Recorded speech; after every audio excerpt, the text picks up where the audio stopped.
This is a demonstration of problem 15.4b, stock transactions lump sum. Octopus Corporation's charter authorized issuance of 500,000 shares of $1 par value common stock and 250,000 shares of $100 preferred stock. The following transactions involving the issuance of shares of stock were completed. Each transaction is independent of the others.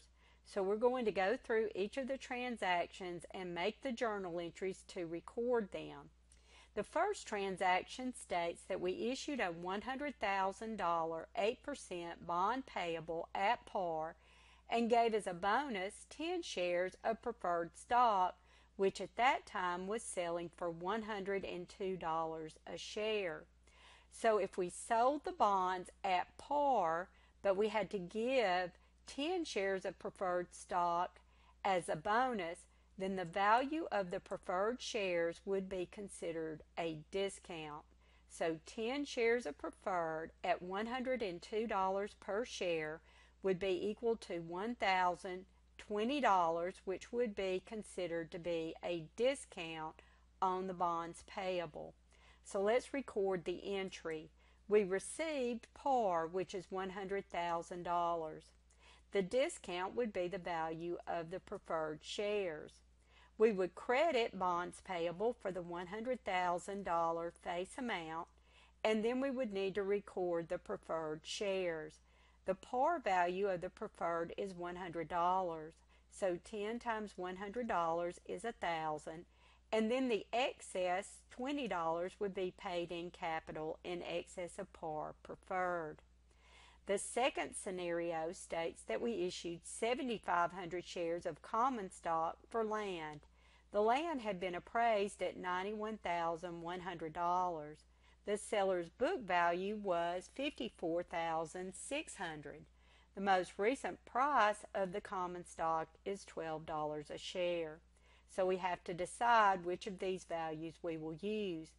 If the common stock is regularly traded, which we're going to assume for this problem that it is, then we would use the value of the common stock.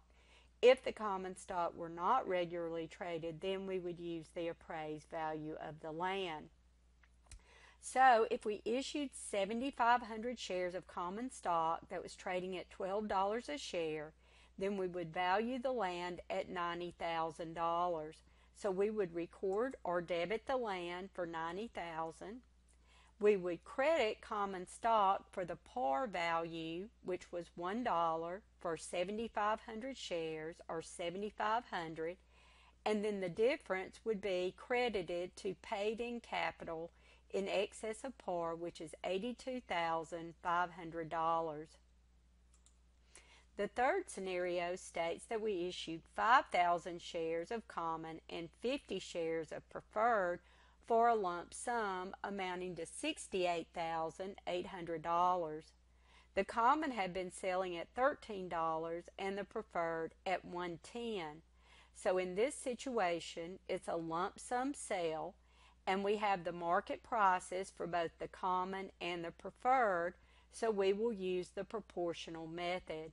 So the first thing we need to do is to determine what the standalone or the separate prices would be for each of the securities.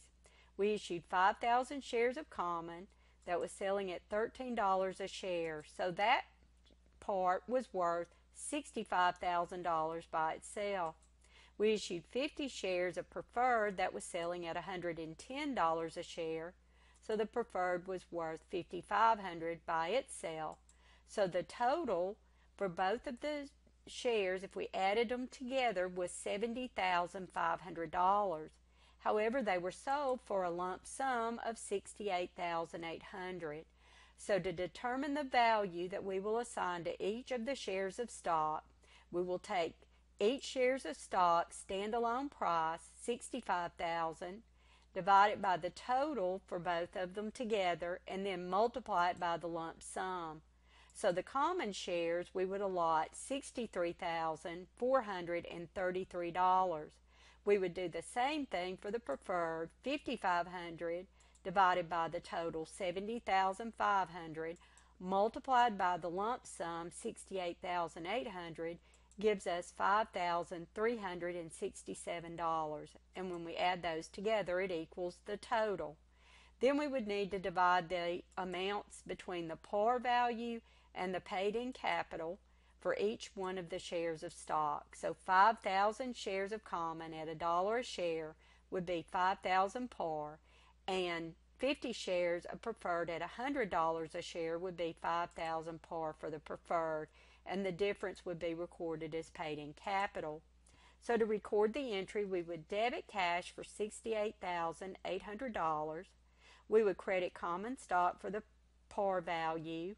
We would credit paid-in capital in excess of par common for the additional amount, $58,433. We would credit the preferred par for $5,000, and we would credit the paid-in capital in excess of par preferred, $367. Number 4 states that we issued 800 shares of common and 50 shares of preferred for equipment. The common had a fair value of $21 per share.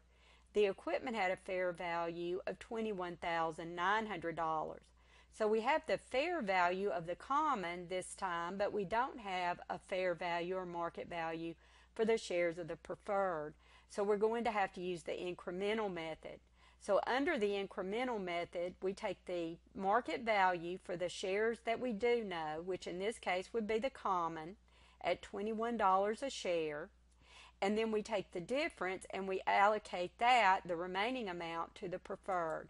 So the total would be $21,900, and then $21 for 800 shares of preferred is $16,800, so the remaining amount is $5,100 for the preferred.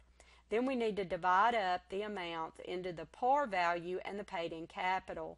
So 800 times $1 would be 800 par for the common, and then the difference, $20 would be times 800 would be 16,000 for paid-in capital common, and then the preferred, 50 shares times $100 is 5,000 par for the preferred, and then the remaining $100 would be paid-in capital preferred.